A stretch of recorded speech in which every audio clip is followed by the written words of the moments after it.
Welcome back to She Ministries. I'm Nicole Naranjo, and today I'm with a wonderful guest that I'm very humbled to be here with, and that's Kelli O'Hay. You probably have heard her name, or have seen her on our big screens in the sanctuary, or on our website, or in the bulletin. She's been all over the place, but now you have a face to the name if you haven't met her before.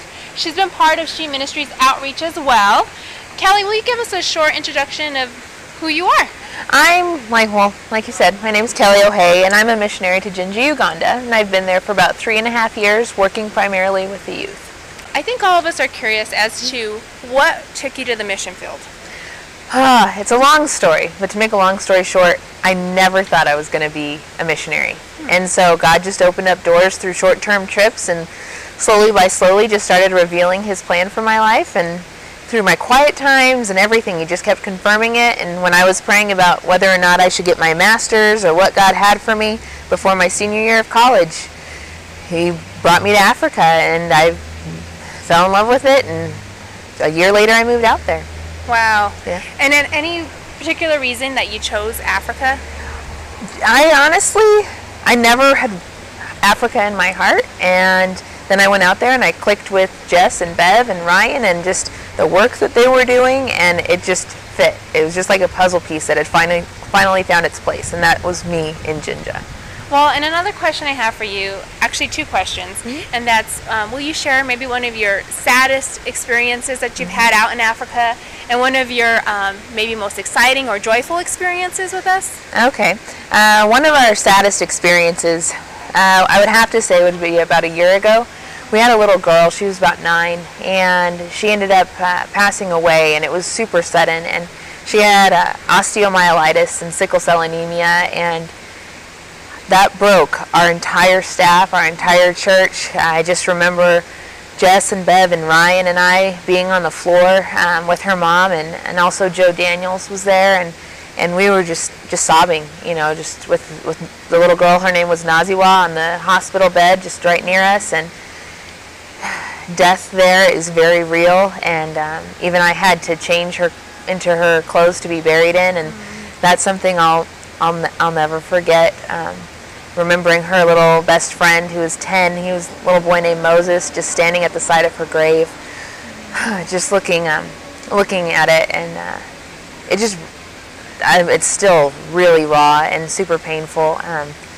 You're lucky I'm not crying right now because I didn't deal with that story, but so yeah, it was a really tough season for all of us, and our teaching pastor left the day before, and then Naziwa passed away that night. So yeah, it's tough. About a very joyful or exciting, amazing thing that God has done as well.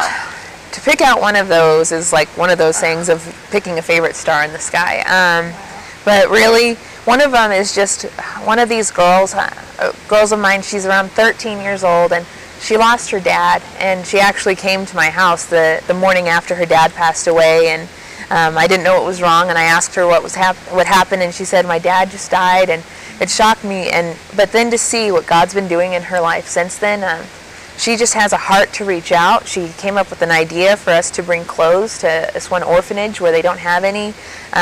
She asked me to pray with her to receive Christ, even though she had already done so, because she said that she was still struggling with gossiping.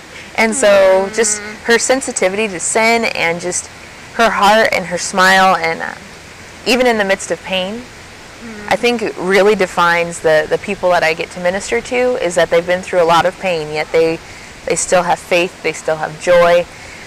It's amazing. To us, that wouldn't sound like the most joyful or exciting thing, but like you said, death is very real out there. Yeah. So, can I ask you what keeps you going out there? I mean, you've been out there for several years now. Yeah. What keeps me going are those little glimmers of fruit. The little times when my students, as we're doing a Bible study, they just get it.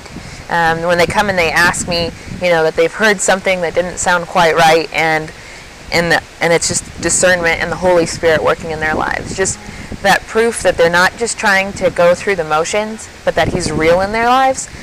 When I get to get those glimpses there, it's unreal. It makes it all worth it. How can we back here in Albuquerque, New Mexico, and anyone who watches this, how can we specifically be praying for you and for the people out there? Well, my latest task ahead of me is to reach the 17 million kids under the age of 15 in Uganda. Wow. So I'd say be praying that that happens, that I can realize an effective way of doing that, that it wouldn't just be just throwing the gospel out there with no follow-up, that I would know how to make true disciples of 17 million kids.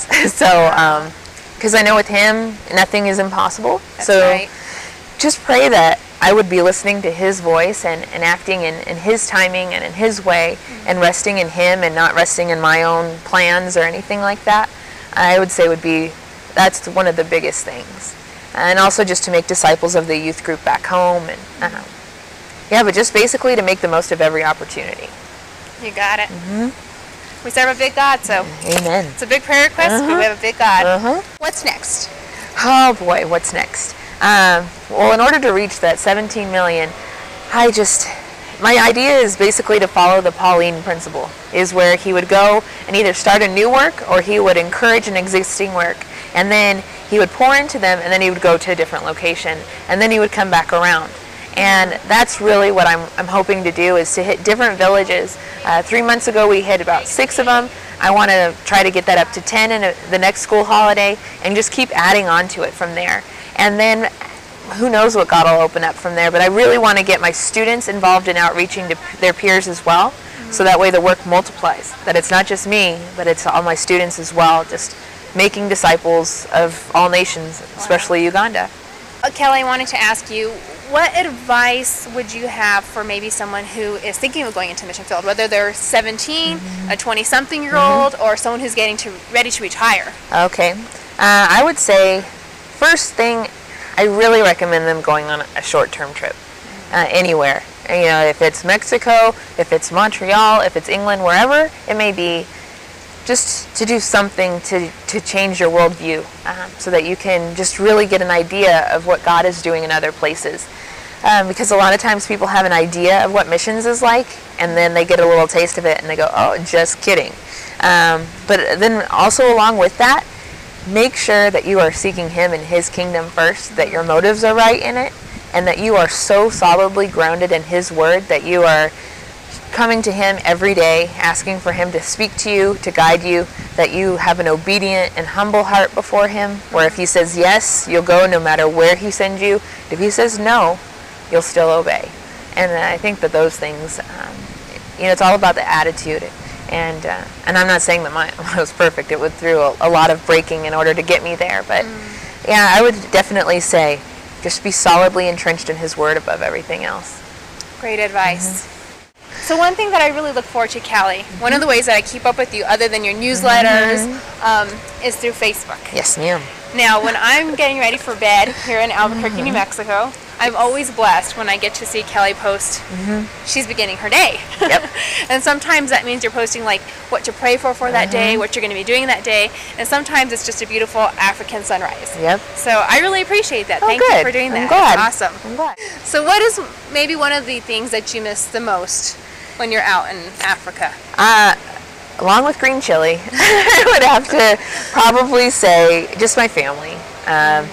Really, that's the hardest thing. You know, we're really close, and as I was saying, we have to be really entrenched in the Word, because that was my biggest excuse for not going, was how close my family was. But then Jesus, he says, how, those who love father and mother more than me are not worthy of me, and those who leave homes and families and all of that will be blessed 100-fold. It was those verses that confirmed to me that I needed to follow him, even though, you count the cost, and you do, and it's hard. It's really hard when your family goes through stuff. Like, I lost my mom, stepmom, and her real mom while I was gone. My brother graduated. I mean, all of these things that you're not normally around, you can't be at, and so that's hard to be away from.